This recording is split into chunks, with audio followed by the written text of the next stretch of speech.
Bonjour chers lycéens. Aujourd'hui, comme d'habitude, je viens vous provoquer à parler français, à vouloir connaître mieux cette langue et à être fier de faire partie de la grande famille francophone. Pour commencer, je vous propose d'observer les images à l'écran. Vous voyez un avion, un modèle ancien depuis le début de l'aviation. Ensuite, il y a le dessin d'un petit garçon avec à côté un renard, une rose, le ciel plein d'étoiles. Et sur la troisième image, vous avez même une explication où les mots-clés sont chapeau, serpent bois, éléphant. Essayez de trouver le fil conducteur qui unit ces images. C'est vrai. Ce qui donne du sens à ces images, c'est justement cet homme mystérieux qui regarde depuis la cabine du pilote de son appareil de vol, appareil qui a marqué sa vie. Eh bien, ce pilote mystérieux est le père du Petit Prince que vous connaissez peut-être, personnage emblématique de la littérature pour enfants, malgré la charge philosophique importante de l'œuvre. Cet homme s'appelle Antoine de Saint-Exupéry et son chef-d'œuvre Le Petit Prince est le texte le plus traduit après la Bible, mais aussi adapté, mis en scène pour le théâtre et pour le cinéma. En fait, notre leçon porte sur un autre texte de cet auteur qu'on va connaître tout de suite. Voyons tout d'abord qui a été Saint-Exupéry, né en 1900 et disparu en 1944 au bord de son avion dans des conditions mystérieuses. Antoine de Saint-Exupéry a été pilote d'essai, un des premiers de son métier, mais doué d'une sensibilité et d'une créativité artistique particulière. C'est donc un des écrivains les plus connus de la littérature française du XXe siècle, mais il est considéré aussi un grand philosophe humaniste. Ses ouvrages portent un fort caractère autobiographique. En voilà les titres les plus importants de son œuvre. Le Petit Prince, dont nous venons de parler, Vol de nuit, Pilote de guerre, Père des hommes, Lettre à sa mère, dont nous allons lire un fragment. Le fragment que nous allons lire nous permettra de traiter le sujet relation mère-enfant, plus particulièrement mère-fils. D'ici le titre Un fils affectueux. Écoutez. Ma petite maman, je viens de relire votre lettre de l'autre jour si pleine de tendresse. Ma petite maman, comme je voudrais être auprès de vous. Si vous saviez comme chaque jour j'apprends un peu plus à vous aimer. Je n'ai pas écrit ces derniers jours, mais nous avons tant de travail en ce moment. Il fait bon et doux ce soir, mais je suis triste. Je ne sais pas pourquoi. Ce stage d'abord est si fatigant à la longue. J'ai grand besoin d'une cure de repos à Saint-Maurice et de votre présence auprès de moi. Écrivez-moi. Vos lettres me font du bien. C'est de la fraîcheur qui m'arrive.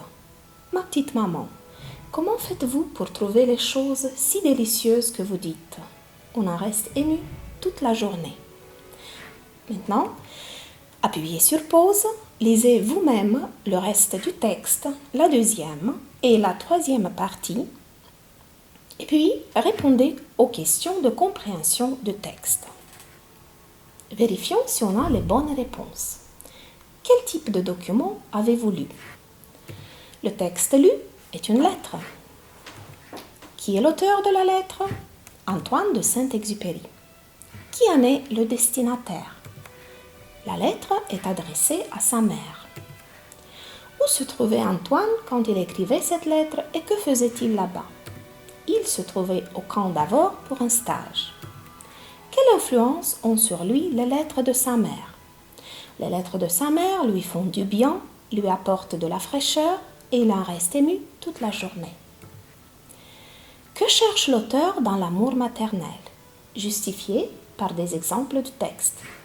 Évidemment, il cherche de la tendresse parce qu'il regrette de ne pas pouvoir profiter de la tendresse de sa mère. Il cherche encore de l'affection parce qu'il raconte comment il apprend un peu plus à aimer sa mère chaque jour. Évidemment, il cherche de la consolation parce que sa mère reste encore sa seule consolation comme elle l'était pendant son enfance. Sa mère est encore un refuge pour lui qu'il cherche. Continuons. Trouvez dans le texte les informations suivantes.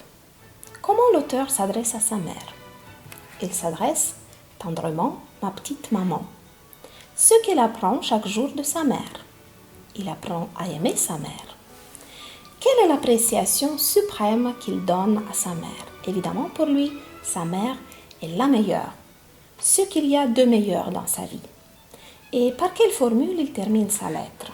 Je vous embrasse si tendrement, votre grand-fils Antoine. La lettre personnelle est un message adressé à une personne proche où on peut exprimer toutes ses émotions. Repérez dans notre document les mots du champ lexical des sentiments. Les voilà. Tendresse, aimer, triste, se sentir, embrasser, consolation, malheureux, ému.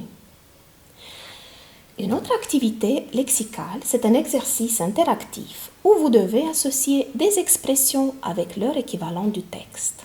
Vous avez les expressions à gauche, à droite, les expressions du texte. Voyons. J'ai de la nostalgie ce soir. Un autre moyen d'exprimer la nostalgie en français, c'est dire le mal du pays. Donc l'expression équivalente, j'ai ce soir le mal du pays. J'ai beaucoup de travail. Comme vous vous êtes bien rendu compte, j'ai beaucoup de travail. Dans le texte, l'auteur dit j'ai du travail par-dessus la tête. Au minimum, nous savons au minimum, on peut dire encore au moins. Une aide, c'est un appui ou un support. Avec le temps, on dit encore en français à la longue. À la longue. Comme un petit enfant, vous trouvez la comparaison équivalente comme un gosse. Et l'un de ces derniers jours, c'est l'autre jour. Bravo pour cette activité. Continuons. Maintenant, introduisez les expressions nouvelles dans des micro-contextes. Par exemple, au lycée, un élève a toujours du travail par-dessus la tête. Mais grâce à sa persévérance et avec l'appui de ses professeurs, il va réussir et va devenir un élève de succès à la longue. Les parents seront très fiers de leur gosse. Bravo pour cette activité. Continuons maintenant. Très bien travaillé jusqu'ici. Il nous reste à étudier un aspect grammatical, notamment à réviser 2 temps verbaux spécifiques pour le français présents dans la lettre lue. Relisez le fragment proposé et identifiez le temps des verbes mis en évidence. Je viens de le lire. Il fait bon, ou tout simplement il fait. Je suis, je vais faire. Oui, on a dans ces extraits le présent, le passé et le futur. Ce qui nous intéresse, ce sont les passés et le futur dits immédiats. Je viens de relire et je vais faire. Voyons maintenant quelle est la place de ces 2 temps immédiats dans le système grammatical français. Comme vous pouvez le remarquer sur l'axe temporel, ces 2 temps sont les plus proches du présent d'ici leur nom, passé récent et futur proche. À ces temps, l'action ne s'exprime pas en un seul mot comme pour le présent, l'imparfait, le futur simple. Par contre, il y a, comme pour le passé composé, 2 ou même 3 mots. Vient de relire, 3 mots. Vais faire, 2 mots. On observe, au lieu du participe passé, comme pour le passé composé, on trouve l'infinitif. Et il n'y a pas d'auxiliaire avoir ou être, mais il y a des semi-auxiliaires aller et venir après lesquels on utilise toujours l'infinitif. Voyons maintenant comment on peut conjuguer un verbe à ces 2 temps et comment les utiliser. Le passé récent est conjugué à l'aide du semi-auxiliaire venir au présent, la préposition de et le verbe à l'infinitif. Par exemple, je viens de manger, tu viens d'étudier, nous venons de danser, et ainsi de suite. La négation encadre le semi-auxiliaire venir. Par exemple, je ne viens pas de manger. Le futur proche se forme avec le verbe aller au présent et le verbe à l'infinitif. Par exemple, je vais manger, il va parler, vous allez jouer et ainsi de suite. La négation encadre cette fois-ci le semi-auxiliaire aller. Par exemple, je ne vais pas sortir ce soir. Nous n'allons pas partir en Angleterre. Comme les semi-auxiliaires aller et venir sont au présent dans le cadre des temps immédiats, je vous propose une activité pour vous entraîner à distinguer les temps immédiats et le présent. Première partie de l'activité, présent ou futur proche. Ma mère va faire les courses au supermarché. Le verbe aller au présent est suivi d'un infinitif, donc c'est le futur proche. Je vais à mon cours de danse 3 fois par semaine. Point d'infinitif après le verbe aller, donc c'est le temps présent. Vous allez souvent au cinéma. La même chose, nous avons le temps présent. On va aller au bowling ce soir. Ici, une chose curieuse, le verbe aller a 2 fonctions. Va, qui est à valeur de semi-auxiliaire, et l'infinitif aller, qui est le verbe d'action. Et cette phrase est au futur proche. Continuons avec la deuxième partie de l'activité. Présent ou passé récent. Tu viens de sortir les poubelles. Nous avons le verbe venir, la préposition de, l'infinitif sortir. Donc, c'est le passé récent. On vient de sonner à la porte. La même chose, le temps passé récent. Je viens te voir dans 5 minutes. Même si nous avons un infinitif après le verbe venir, il ne s'agit pas du passé récent parce que nous n'avons pas de préposition de. C'est le présent. Et la dernière phrase, mes beaux-parents viennent dîner chez nous demain soir. Nous n'avons pas de préposition de entre le semi-auxiliaire et l'infinitif, donc c'est le temps présent. C'est à vous maintenant de vous entraîner avec 2 activités d'application. Remettez l'ordre des mots dans les phrases suivantes. La première, elle va faire du sport cet après-midi. L'autre, je viens de parler avec Monsieur Durand. Transformez ces phrases au futur proche et au passé récent. Elle finit son travail. Dans 10 minutes, elle va finir son travail.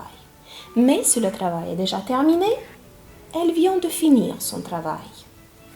Tu travailles en Suisse. Lundi prochain, tu vas travailler en Suisse. Et si tu reviens de Suisse, alors tu viens de travailler en Suisse. Bravo, bon travail.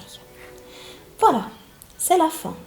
Vous avez sur l'image les 2 verbes vedettes d'aujourd'hui. Donnez la suite pour construire des phrases, pour exprimer ce qu'on vient de faire pendant cette leçon et ce qu'on va faire après la leçon. Par exemple, je viens de lire une lettre de Saint-Exupéry adressée à sa mère. Je viens d'écrire des phrases au temps immédiat. Je vais lire un livre de Saint-Exupéry en original. Je vais écrire un message à ma mère. Et moi, en tant que prof, je viens de vous enseigner une leçon importante et je vais vous donner le conseil suivant.